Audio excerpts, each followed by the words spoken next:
next question, Shalom Kalav. Is there any material WhatToReadInRestroom would recommend for Restroom, given we cannot learn Torah in there? Even we cannot.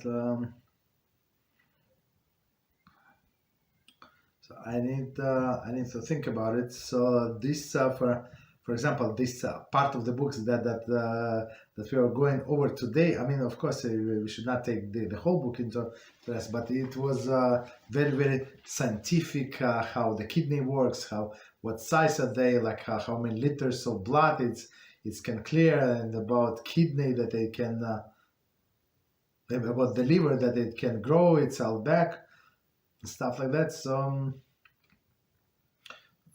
And I think this person, of course, like he put all of this knowledge in one book. So meaning, but it's to arouse us, to inspire us, to say the Asher Yotzer with more kavanah, with more like intention. So I would say, I'm not sure. I have to think about it. So at this point, to say the books that. It says actually in this book, so we learn that the one who spends a lot of time in the restroom is going to go to GanEden.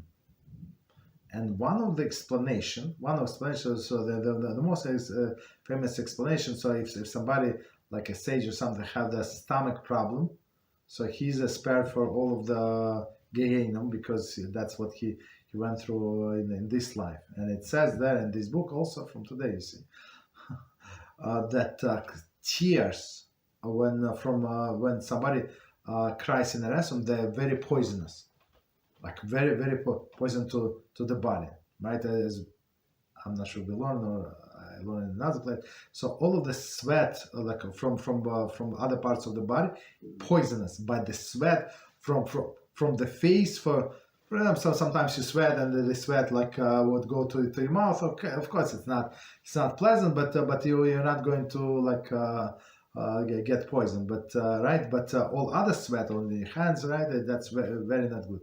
So these tears, sometimes, right? You have tears in your mouth. Of course, that's not problem. But these tears, when the person like goes to the restroom and cannot go, like constipation stuff like that, these tears, or it has other like suffering in the bathroom, so these tears very poisonous, right? And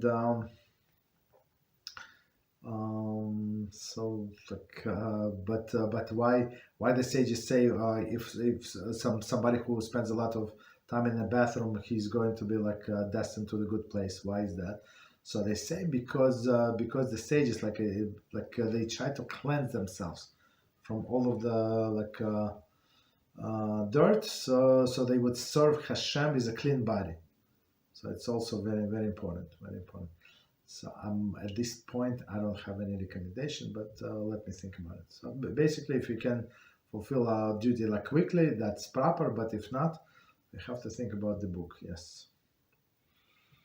Okay. But it should be some kind of beneficial,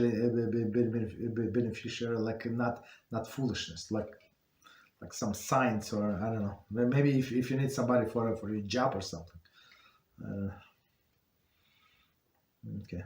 What else? Thank you, Rabbi. You're welcome. Wasn't there like this story about, I don't know if it was Rab Nissi again? Secretly I'm not sure. Maybe, I don't know. I mean, something useful that like you can do your finances, you can do your bills in the bathroom. I don't know, some calculations. There's no problem. Thank you, Rabbi. You're welcome.